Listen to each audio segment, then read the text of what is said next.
রিভিউটা দিতে আসলাম, খুব দেরি হয়ে গেল রিভিউ দিতে আসতে। সবার রিভিউ দেওয়া হয়ে গেছে, কিন্তু আমি একদম ফার্স্ট শো মানে ফার্স্ট ডে ফার্স্ট শো দেখেছি। দেখতে এসে রিভিউটা একটু দিতে আসতে দেরি হয়ে গেল। তোমরা ভাবছো ধুরন্ধর দেখেছি মনে হয় না? ধুরন্ধর 2 দেখেছি, তার রিভিউ দিতে আসতে আমার দেরি হয়ে গেল। একদমই তা না। ধুরন্ধরের থেকেও এখন মানে কি বলবো, সোশ্যাল মিডিয়ায় যা ধুরন্ধরগিরি চলছে সেইটা দেখেছি। সেই সব দেখে তার একটা রিভিউ আমি দিতে আসলাম, কেননা এখন এইগুলো বেশ ভালো চলছে। আমার তো মনে হচ্ছে ধুরন্ধর 2ও এর কাছে হার মেনে যাবে। সেখানেও এখন অতটাও মানে কি বলবো টিআরপি পাবে না। এই সোশ্যাল মিডিয়ায় যে এইগুলো চলছে, আস্তে আস্তে এইসব মুভিগুলোও আর চলবে না বাজারে। এখন এদের যে মানে কি বলবো রিয়েল লাইফ কী চলছে সেটা আমাদের সামনে এত সুন্দর করে মশলা মাখিয়ে প্রেজেন্ট করা হচ্ছে, আর সেটা আমরা ভীষণ তাড়িয়ে তাড়িয়ে উপভোগ করছি। ভীষণ তারা আমাদেরকে মনোরঞ্জন দিচ্ছে, বিনোদন দিচ্ছে। তো কালকে রাতেই কিন্তু আমি একদম ফার্স্ট ডে না, আর ফার্স্ট শো আমার দেখা হয়ে গেছে, কিন্তু আমি আসতে পারিনি সবার মতন। কি বলবো মানে একদম সঙ্গে সঙ্গে গরমাগরম নিয়ে আসতে পারিনি। ধীরে সুস্থে সব কিছু মিটে গেছে। এইবার আমি এসছি দুটো আমার মনের কথা বলতে। সত্যিই তো এখন আমি ভাবছি যে এই যে ওটিটি প্ল্যাটফর্মগুলো যেগুলোতে সাবস্ক্রিপশন নেওয়া আছে, সেইগুলো না আর নেব না। সেইগুলোতে টাকা খরচ করে কি লাভ বলো? আমরা যখন বিনা পয়সায় আমরা এইরকম মনোরঞ্জন সমস্ত কিছু পেয়ে যাই, যেখান থেকে আমরা কি বলবো মনোরঞ্জন করতে পারি, এমন কিছু মেটেরিয়ালস আমরা পেয়ে যাই, তাহলে আমাদের পয়সা খরচ করার তো কোনো দরকার নেই না। এখানে একদম টাটকা টাটকা আমরা সমস্ত কিছুটা পেয়ে যাব। এবার তোমাকে বুঝতে হবে এটা কি সত্যি মানে নাটক হচ্ছে না সত্যিই হচ্ছে, এটা কিন্তু তোমরা ধরতে পারবে না। এটা আমার তো মনে হয় যে জেমস বন্ড উনি যদি আসেন উনিও ধরতে পারবে না যে এটা আসলে হচ্ছে নাকি। এটা কি সত্যিই হচ্ছে রিয়েল লাইফ কোন জিনিসটা হচ্ছে, তারা আমাদের সামনে কি প্রেজেন্ট করছে, এটা আমার মনে হয় না কেউ ধরতে পারবে। এটা ভীষণ টাফ একটা ব্যাপার, কেননা তারাই এটা জানে যারা এটা আমাদেরকে দেখাচ্ছে, যে তারা আমাদেরকে কি দেখাচ্ছে, সত্যিটা দেখাচ্ছে না মিথ্যেটা দেখাচ্ছে। সত্যি এই যে যারা অভিনয় জগৎ বা এই রকম জগতে আছে, তাদের যে লাইফ, সেই লাইফটা দেখে আমরা ভাবি ও বাবা কি ভালো আছে না, কি মজায় আছে, রঙিন জীবন, পার্টিতে যাচ্ছে, আনন্দ উপভোগ করছে, সবাই তাদেরকে দেখছে, সবাই তাদেরকে সেলিব্রিটি মনে করছে, সবাই তাদের সঙ্গে হাত মেলানোর চেষ্টা করছে, তাদের সঙ্গে একটা সেলফি তোলার চেষ্টা করছে। সত্যি কথা বলতে তাদের জীবনটা যে এই রকম মানে কিছুতে ভরা, তার থেকে আমরা যারা সাধারণ মানুষ আছি, আমরা মনে হয় অনেক ভালো আছি, অনেক শান্তিতে আছি আমাদের জীবনে। আর যাই হোক, এই রকম তো নোংরা কেচ্ছামো যেগুলো হয় সেইগুলো তো নেই, আর সেইগুলো দেখিয়ে আমাদের টাকাও ইনকাম করতে হয় না, আর আমাদের অনেক উপরে উঠতে হয় না, আমাদের কেরিয়ারও তৈরি করতে হয় না। কিন্তু আজকাল দেখছি এরা এই সমস্তগুলো করেই নিজেদেরকে ফেমাস করার চেষ্টা করছে। সোশ্যাল মিডিয়ায় বেশ কয়েকদিন ধরে প্রথমে তো 78টা বড়ি, তারপরে হচ্ছে গোমাতাকে ভক্ষণ, তারপরে হচ্ছে আর কি হলো এখন এটা। তার আগে আমরা দেখলাম যে একজন বড় ব্লগার, যাকে আমরা কি বলবো প্রবাসের জীবন দেখতে আমরা অভ্যস্ত, তার শাশুড়ি মার মৃত্যুটাকে কীভাবে নিয়ে সে ছেলে খেলা করলো, পুরো বিক্রি করলো। এখন আমরা দেখলাম যে এই যে পরিবারটিকে দেখতাম আমরা, সেই পরিবারটির সবাইকে বেশ ভালোই লাগতো। হ্যাঁ, তার মধ্যে তার কুটনি বৌদি, কীরকম কুটনি কথাটা খুব কানে বাজছে না? কুটনি বৌদি কে নাম দিয়েছে? তার দেওর তার বৌদিকে কুটনি বৌদি বলে ডাকছে, কুটনি বৌদি নামে সবার সামনে পরিচয় করিয়েছে। এই পরিবারটাকে বেশ ভালো লাগতো না, সবাইকেই কীরকম মাটির সঙ্গে মিশে থাকা মানুষ মনে হতো না, মাটির খুব কাছাকাছি মানুষ মনে হতো না, মনে হতো এরা দূরে থাকলেও বোধহয় সবার সঙ্গে সবার মিল আছে।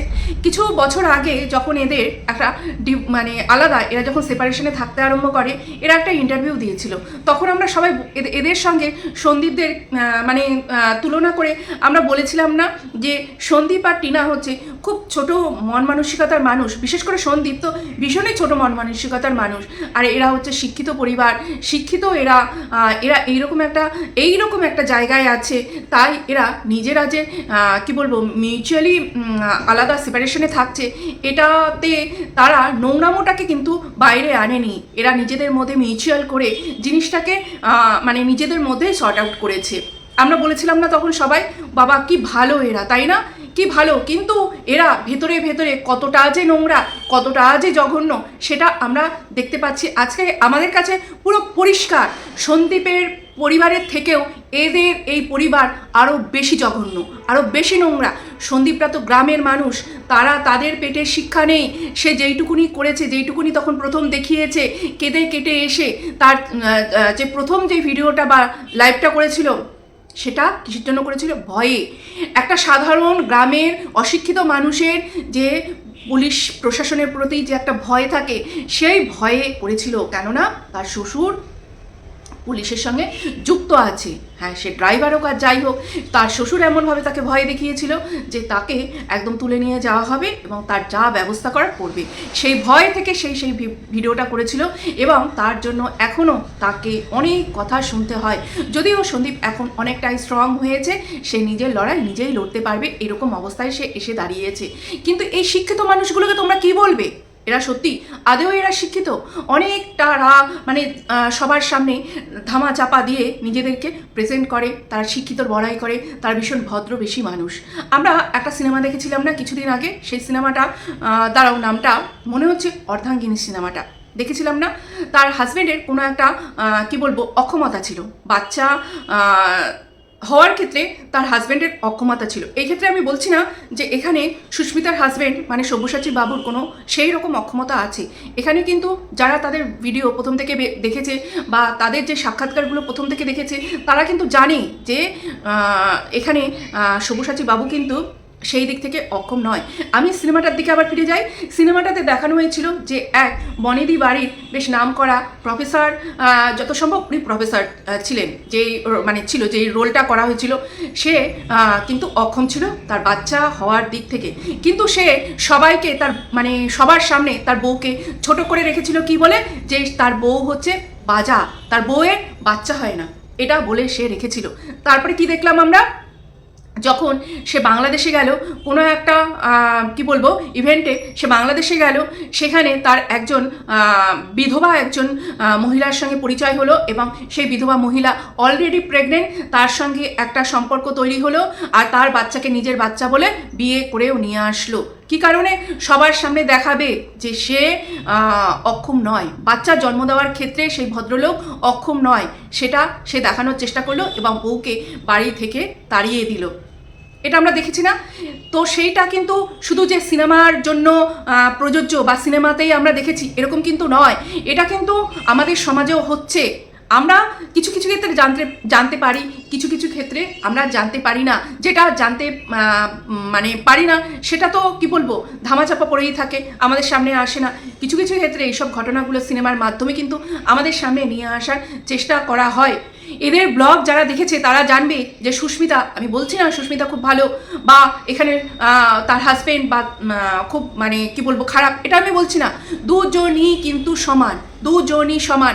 আর সব থেকে আমি বলবো বেশি এদের পরিবারের যে মানে কি বলবো বাজে, খুব বেশি বাজে, সে হচ্ছে যে সুস্মিতার যে দেওর, মানে ও বলে না কুটনা বৌদি, মেন হচ্ছে কুটনা, এই দেওরটি হচ্ছে সব থেকে বড় কুটনা।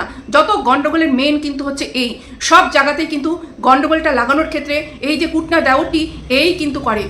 কখনো কুটনামো করে তার বন্ধুর ঘর সংসার ভাঙার চেষ্টা করে, আর কখনো তো নিজের দাদা বৌদির ঘরও ভাঙার চেষ্টা করে এই কুটনা দেওরটি। তো তার কারণেই কিন্তু আজকে যে এত বড় ঝড়টা সেইটা হলো।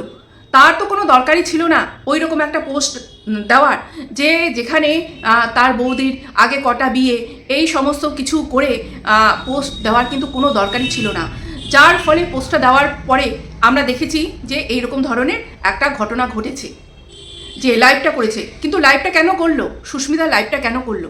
লাইভটা করার আগে তার কাছে একটা হুমকি ভরা কি বলবো একটা মেসেজ এসেছে, আমরা কিন্তু সেটা দেখেছি। কার তরফ থেকে? তার এক্স হাজব্যান্ডের তরফ থেকে। এইটা কি ওই মানে তার এক্স হাজব্যান্ডের কাছ থেকে আমরা আশা করতে পারি? তার ডিভোর্স হয়ে গেছে, সে চলে গেছে। তারা যদি এতটাই কি বলবো বুদ্ধিমান হয়, এতটা শিক্ষিত হয়, এতটা কি বলবো তারা মন খোলা প্রাণী বা স্বাধীন চেতা মানুষ হয়, আমরা যেটা আগেরবার প্রথমবার যখন তাদের মধ্যে সেপারেশন হয়েছিল তারা যেটা এসে ইন্টারভিউতে বলেছিল যে আমরা সেপারেশন হয়ে গেলেও আমরা বন্ধুর মতন আছি, তাহলে এইবারও ডিভোর্স হয়ে যাওয়ার পরেও সুস্মিতা যখন বিয়ে করলো তখন বন্ধুর মতন সে সেই জিনিসটাকে মেনে নিতে কেন পারলো না? এবং সে তাকে ওই হুমকি ভরা যে কি বলবো যে মেসেজটা কেন করলো, কিসের জন্য করলো? তার তো করার কোনো দরকার ছিল না। সে তার মতন নিজের জীবনকে বেছে নিয়েছে।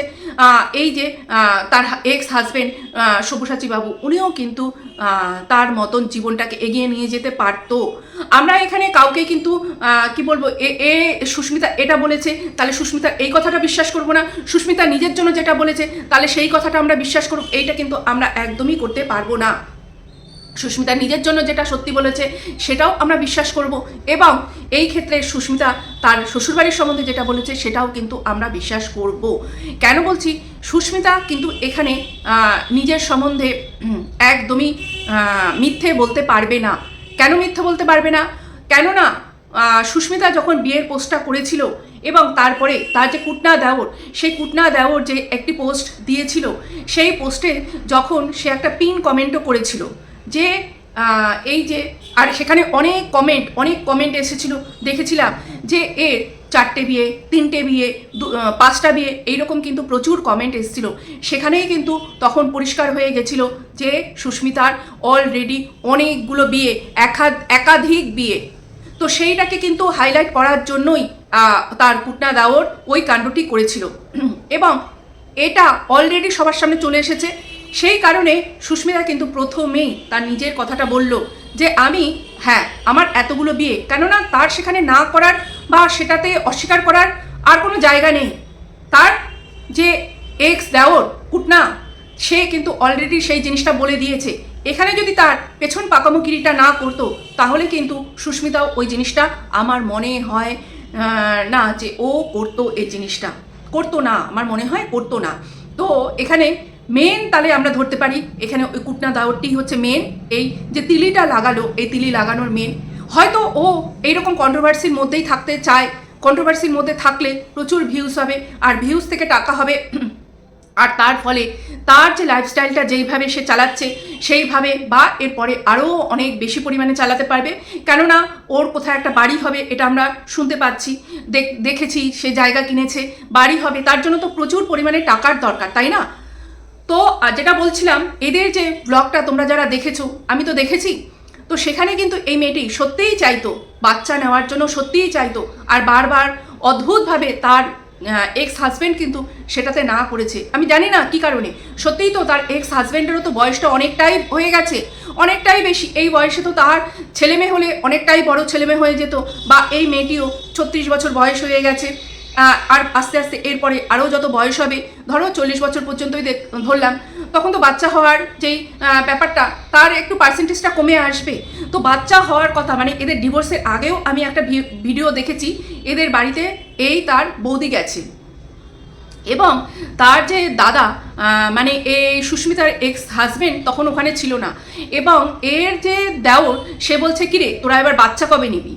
তখন মেয়েটি বলছে, মানে এই সুস্মিতা বলছে যে তোর দাদা তো রাজি হচ্ছে না, তোর দাদা রাজি হলেই তো আমি রাজি, আমি তো রাজিই আছি বাচ্চা নেওয়ার জন্য। তখন এই দাওর কিন্তু বলছে, মানে এক্স দাওর বা কুটনা দাওর বলছে তার মাকে, মা তুমি দেখাশোনা করবে তো? ওর মা বলছে হ্যাঁ দেখাশোনা করব, কিন্তু তার মা কিন্তু সেইভাবেও যে উচ্ছ্বসিত হচ্ছে বাচ্চা হলে, সে নাতি বা নাতনি যাই হোক, কেননা তার 2 ছেলেই তো বেশ তাদের বয়স, এমন তো না তারা একদম ছোট বাচ্চা, একদম ছোট বাচ্চা তারা কিন্তু একদমই না। এতদিনে কিন্তু ওই ছোটো যেই ছেলেটি, সেই ছেলেটিরও বিয়ে হয়ে বাচ্চা হয়ে যাওয়ারই বয়স হয়েছে, এবং তার বড় ছেলের তো যথেষ্ট ভালো বয়স। এই বয়সে কিন্তু অন্য অন্য সব পুরুষরা তাদের ছেলের মেয়েরা যথেষ্ট বড়।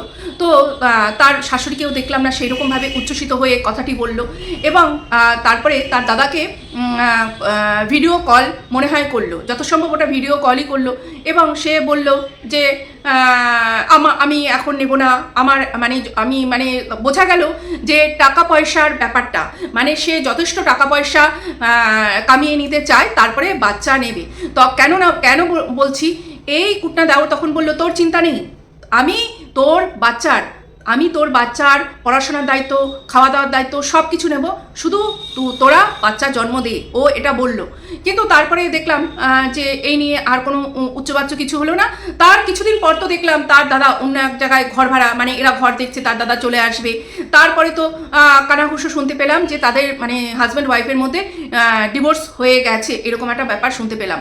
আমি তো অবাক হয়ে গেলাম যে এতদিন সেপারেশনে থাকার পরে আবার ফিরে আসলো, আবার সিঁদুর টিঁদুর পরানো হলো, আবার একসঙ্গে থাকতে আরম্ভ করলো, আবার আমরা একসঙ্গে ভিডিও দেখলাম, তারপরে আবার হলোটা কি, শ্বশুরবাড়ি আসা যাওয়া সমস্ত কিছুই হলো, বাচ্চা নেওয়ার পরিকল্পনা হচ্ছে, সব কিছুই হচ্ছে, কিন্তু হঠাৎ করে হলোটা কি, আবার এদের মধ্যে বিচ্ছেদ কি কারণে, আর বাচ্চা না নেওয়ার কারণটা কি, এটাও আমি আজ পর্যন্ত বুঝতে পারলাম না। যে এ তো মানে ওই দিক থেকে, শারীরিক দিক থেকে অক্ষম না যে বাচ্চা নেবে না, তাহলে বাচ্চা না নেওয়ার কি কারণটা হলো? তো যাই হোক, এখন আমরা যেটা বুঝতে পারছি যে এদের মধ্যে আসলেই কোনো যে বন্ডিং, কোনো ভালোবাসা, কোনো কিছুই ছিল না। যেই ব্যাপারটা উঠে এসেছে সেই ব্যাপারটা হতেই পারে, না হওয়ার কিন্তু কিচ্ছু নেই।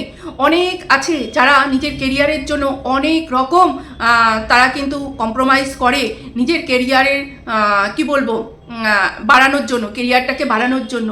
তো এখানে যেসবগুলো আমরা শুনতে পাচ্ছি সেই সব জিনিসগুলো তারাই জানে, যেটা আমাদের সামনে তুলে ধরেছে সেই সব জিনিসগুলো হতেও পারে আবার নাও হতে পারে, কেননা আমরা চোখের সামনে দেখিনি, কিন্তু আমরা কি বলবো এটাকে 1% হলেও আমরা বিশ্বাস তো করতে পারি, কেননা এত বড় একটা কথা কেউ কি এমনি বলে দিতে পারে? আর একটা জিনিস যে এই যে এই মেয়েটিও তার কেরিয়ারটা তৈরি করার জন্য কত কিছু করেছে, আমি সেটাই ভাবছি।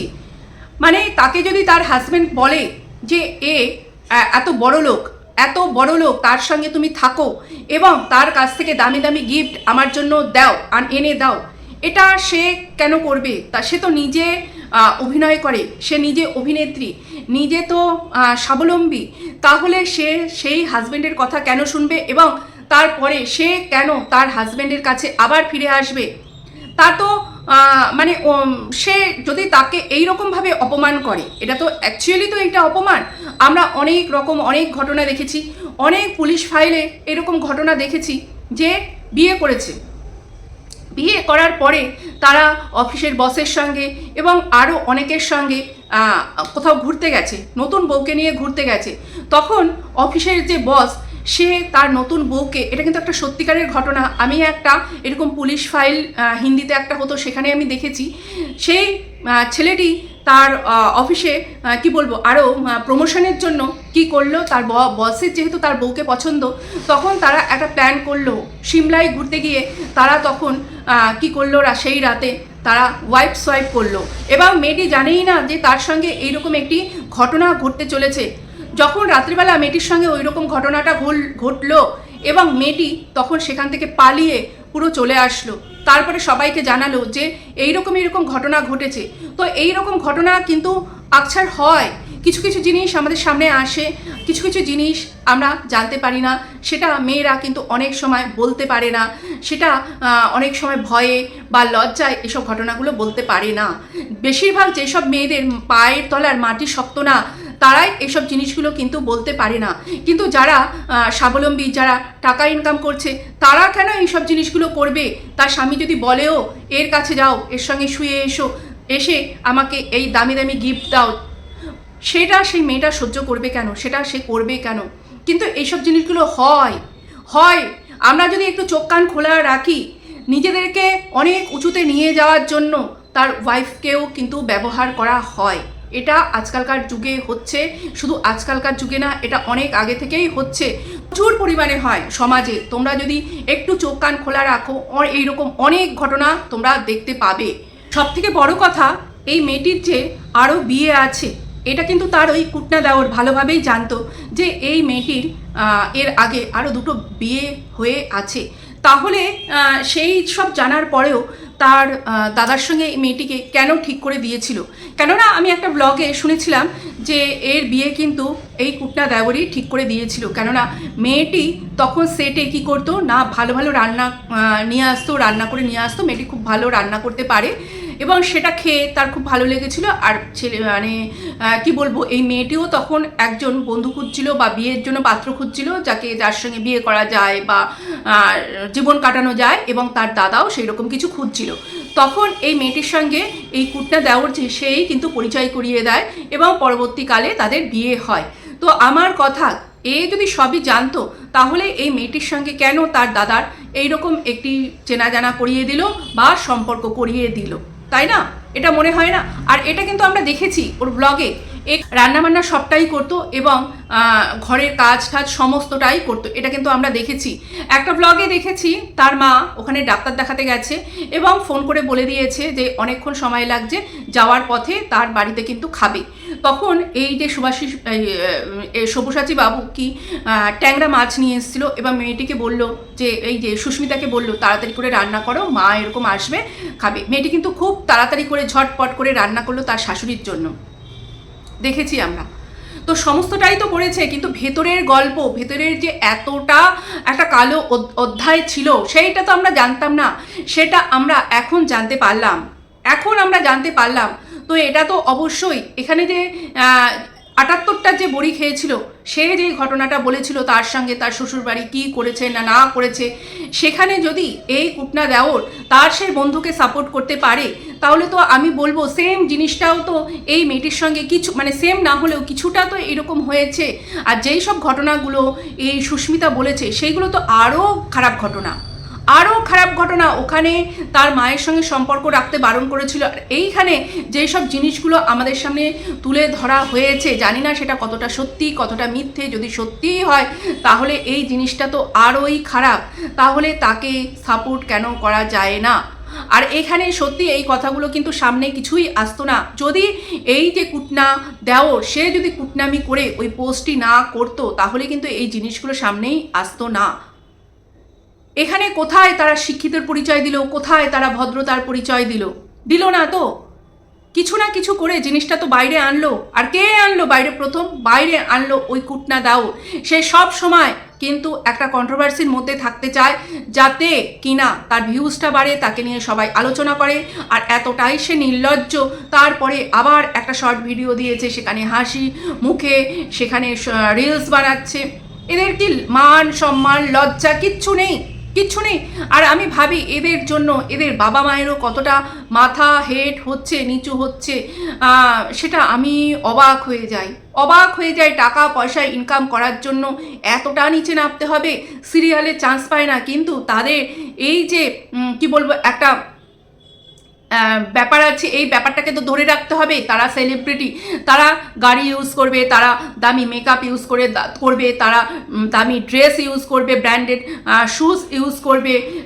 তো এইগুলো মেনটেন তো তাদের করতে হবে। এই মেনটেনটা করার জন্য তারা তাদের লাইফস্টাইলটাকে দেখায় এবং তাদের এতটা নিচে গিয়েও তাদের পয়সা ইনকাম করতেই হবে, না হলে তাদের এই লাইফস্টাইলটাকে তারা ধরে রাখতে পারবে না। তারা আর 5টা সাধারণ মানুষের মতন তো ট্রেনে বাসে করে তারা যাওয়া আসা করতে পারবে না। তাদের এই যে কি বলবো প্রাইভেট কার লাগবে, তাদের এইগুলো সমস্ত কিছু লাগবে। হ্যাঁ, আজকে যেই সব কথাগুলো সামনে আসলো, এগুলো তো সামনে আসার ছিল না, তাই না? কিন্তু একটা ছোট্ট ভুলের জন্য এই জিনিসটা সামনে আসলো এবং আমরা দেখলাম, আমরা মজা নিচ্ছি। আর আমরা সাধারণ মানুষ কি করব? আমাদেরকে যদি মজা দেয় আমরা তো মজা নেবই, তাই না?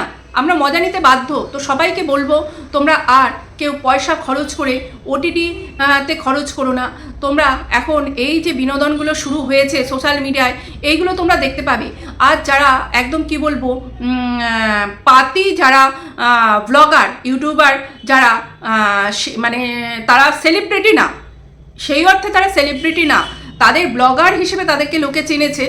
কিন্তু এই যে যারা সো কল্ড সেলিব্রিটি, মানে যারা সিরিয়াল করে বা এই ধরনের কিছুর সঙ্গে যুক্ত আছে, তারা কিন্তু এখন সত্যিকারের বিনোদন আমাদেরকে দিতে শুরু করেছে এবং এরা কিন্তু এখন এগিয়ে আছে। আর যারা পাতি ব্লগার তারা কিন্তু এখন পিছিয়ে আছে এবং তারা এখন আর সামনের সারিতে নেই। কেননা আমরা এখন এই সব সো কল সেলিব্রিটিদেরকেই আমরা দেখব। আর এই যে নতুন আরেকজনের বিয়ে হলো, এদের এই ফিল্ডেরই, এই বিয়েও কিন্তু বেশি দিন টিকবে না।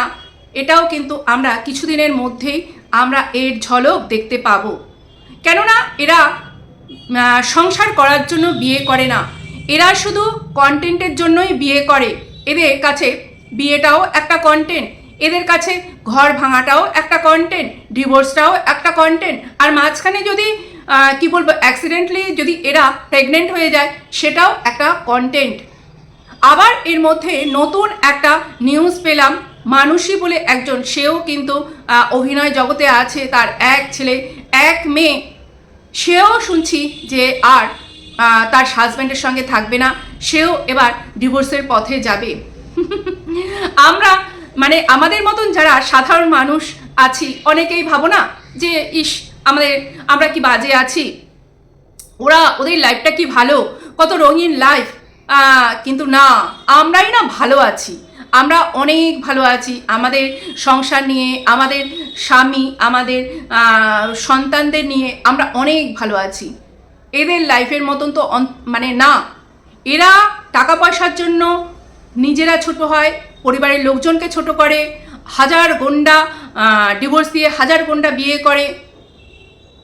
এদের মতন লাইফ আমার মনে হয় না কোনো সুস্থ মানুষ চাইবে, একদমই না। ওটা ওপর থেকেই একটা ঝা চকচকে ব্যাপার লাগে, ভেতরটা পুরো গোলক ধাঁধা, পুরো গোলক ধাঁধা।